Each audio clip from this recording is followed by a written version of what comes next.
Olá, estudantes do Paraná. Hoje vamos assistir mais uma aula de ensino religioso. Meu nome é Juan Carlos Avilhato, tá? Vou dar a 11ª aula de ensino religioso, tá? E começando o segundo trimestre. Só para lembrar, estudantes, que estão assistindo pela televisão, que devem entregar as suas atividades na escola ou também fazer as atividades no Classroom, quem está com as atividades nesta plataforma. Quem está assistindo às aulas por YouTube, não ou preenche as atividades no Classroom ou entrega também na escola a atividade no dia da entrega da merenda. Tá? Então vamos começar mais uma aula de ensino religioso. Tá? Na aula de hoje, veremos o significado do que é Estado laico e as suas diferentes manifestações culturais de religiosidade, cidadania, direito dos povos e respeito às leis democráticas. Uma sociedade, ela só realmente se faz presente dentro para ser um Estado laico quando você tem uma diversidade religiosa, certo? Então, Estado laico e religiosidade. O objetivo desta aula é demonstrar os principais conceitos sobre o que é Estado laico, os direitos constitucionais do Brasil e a diversidade cultural, bem como os principais conflitos para manter os direitos e suas determinadas crenças. Então, você tem que... são leis, né, estabelecidas pelo governo, em que você tem uma diversidade de religiões e cada uma tem a sua liberdade de crença. Tá? O que é Estado laico, primeiramente? É um Estado político e civil onde não há interferência da religião nas decisões políticas. Então, é o momento em que o Estado, né, não interfere na religião. A religião ela é livre para manifestar a sua religiosidade e a sua crença. A separação entre Estado e Igreja não significa desprezo pelas religiões. Ao contrário, visa garantir que diferentes crenças passam a viver lado a lado em comunidade. Então, você tem a separação do Estado, que é o governo ou o Estado civil, da Igreja, né? Que você tem a diferença desse sentido do Estado laico. A liberdade religiosa, ela é garantida pela Constituição de 1988.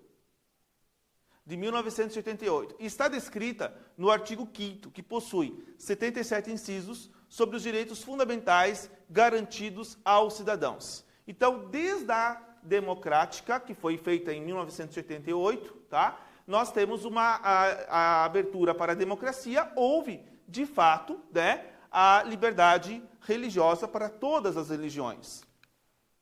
Então, o que diz o artigo 5? Ele diz o seguinte: é inviolável a liberdade de consciência e de crença, sendo assegurado o livre exercício de culto religioso, garantidas na forma da lei, a proteção dos locais de culto e suas liturgias. Então, as pessoas têm a liberdade, né, de consciência, a liberdade de expressar a sua religiosidade, né, e a liberdade de ter os seus locais de culto livres.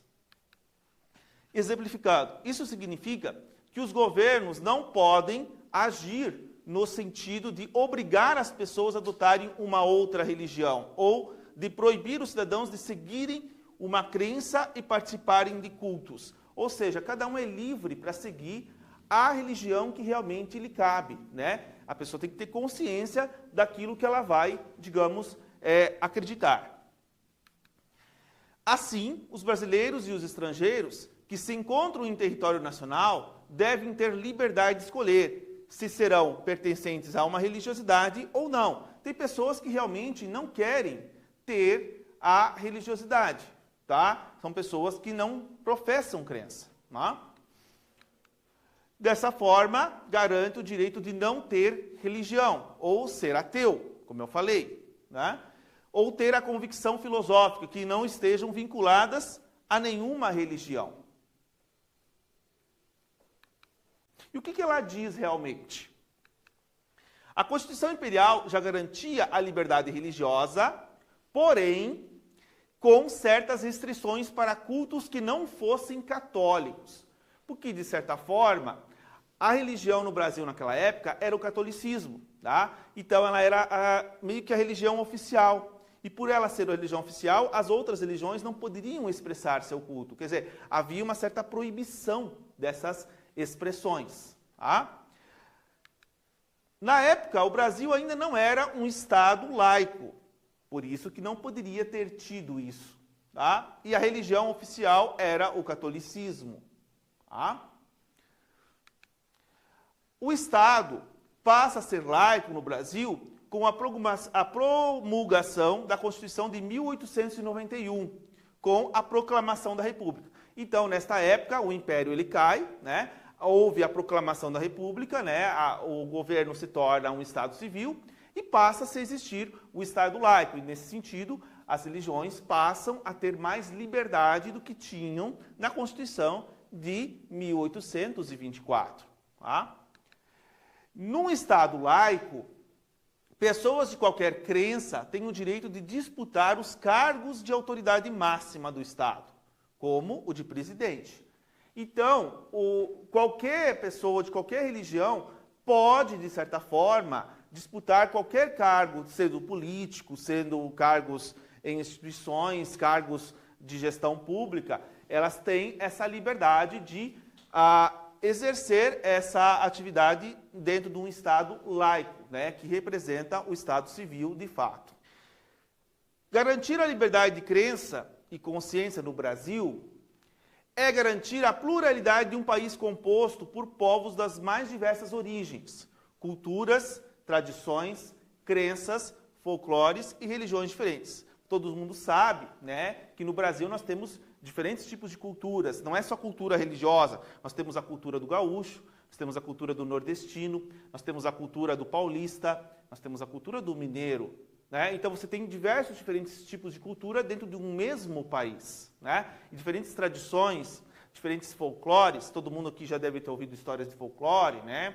Saci Pererê, Curupira. Então são histórias, né, que você tem dentro de uma crença, de um folclore, que o Brasil tem essa diversidade, né, e que tem que ser respeitado. Tá? Segundo os dados do censo de 2010, do IBGE, a população brasileira era composta por 9 crenças principais: budistas, católicos, espíritas, evangélicos, hinduístas, islâmicos, judaicos e sem religião, Umbanda e Candomblé. Então, essas religiões são as religiões que compõem, digamos, grande parte da população brasileira, né? Na estimativa, a gente sempre via, né, católicos em sua grande maioria, depois evangélicos e depois espíritas. E aí as outras que iriam se juntando aos poucos. E com o tempo, né, você está vendo o crescimento não só da igreja evangélica, como também o crescimento de pessoas que não acreditam em nenhuma crença. Tá? A diversidade religiosa, o respeito à diversidade e às diferentes crenças é um direito fundamental no Brasil. E um dos pilares de uma sociedade democrática. Então, a pessoa tem o direito, né, de ter essa liberdade. É um dos princípios da democracia, a pessoa ter liberdade para expressar, para frequentar igrejas, para frequentar templos, para frequentar aonde ela achar que aquilo representa para ela uma manifestação do sagrado. Mesmo o Brasil tendo um grande número de religiões, há uma grande violação à liberdade de crença e consciência, criando assim caos de intolerância religiosa, né? Isso ocorre porque muitas pessoas não aceitam a religião do outro. Então você tem o surgimento de violências contra templos, queimações de terreiros de Umbanda e Candomblé. Isso você vê muito no Brasil, nas reportagens aí afora. Tá? Então nós temos aqui um gráfico, né, de casos de intolerância no Brasil. Né? 35% dos casos eram praticados de Umbanda e Candomblé. É a religião que mais se tem preconceito hoje no Brasil. Tá? 27% eram evangélicos, 12% eram espíritas, 10% eram católicos, 4% eram ateus, 3% eram judeus, 2% eram muçulmanos e 7% pertencem a outras religiões. Então, o Brasil tem uma diversidade muito grande de religiões. Então, a gente tem que aprender a respeitar, né, em vez de ficar provocando violência, coisas que não são boas para a religiosidade. A religião não deveria ser uma coisa que fosse para praticar violência, mas para praticar coisas de amor ao próximo. Principais ataques da intolerância religiosa, né? Os principais ataques que ocorrem dentro da religião são agressões verbais e físicas, né, de pessoas com as outras, tá? E depredação de espaços sagrados, né? Quebração de imagens em igrejas, quebrações de terreiros, botar fogo em igrejas. Isso você vê muito também, tá? Da aula, tá? De tudo que nós vimos aqui, nós aprendemos que o Estado laico, além de ser a separação da religião nos assuntos políticos, é um direito que todo cidadão brasileiro tem. Então, todo cidadão brasileiro tem o direito a ter uma religião, a respeitar o outro, tá? Por isso que o Estado laico tem que ser vivenciado nesta diversidade cultural e religiosa.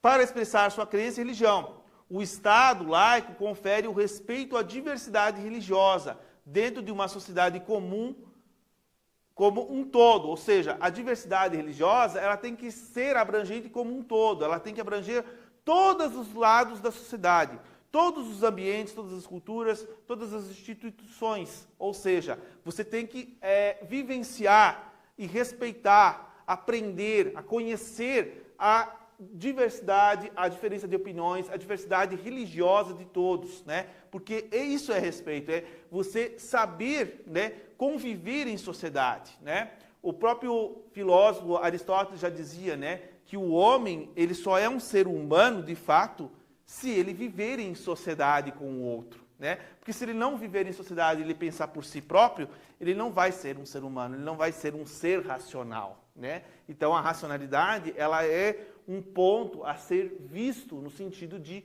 ajudar as pessoas a terem, né, esta consciência, que é uma consciência de crença e uma consciência de religião e de cultura. Tá?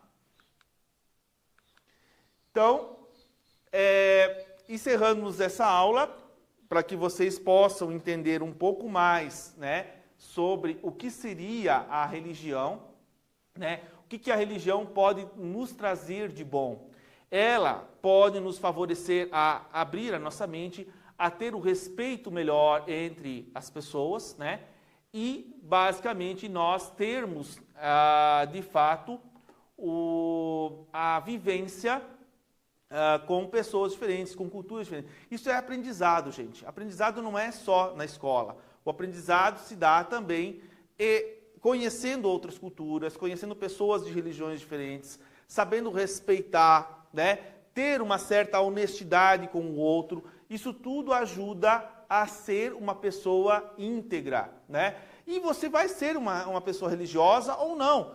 Você tem que saber respeitar. Você vive num estado civil, onde você tem pessoas de diferentes tipos, diferentes etnias, diferentes religiosidades, diferentes crenças, tá? E diferentes posições de ideias que elas realmente expressam, tá? Então, eu peço que vocês façam, né?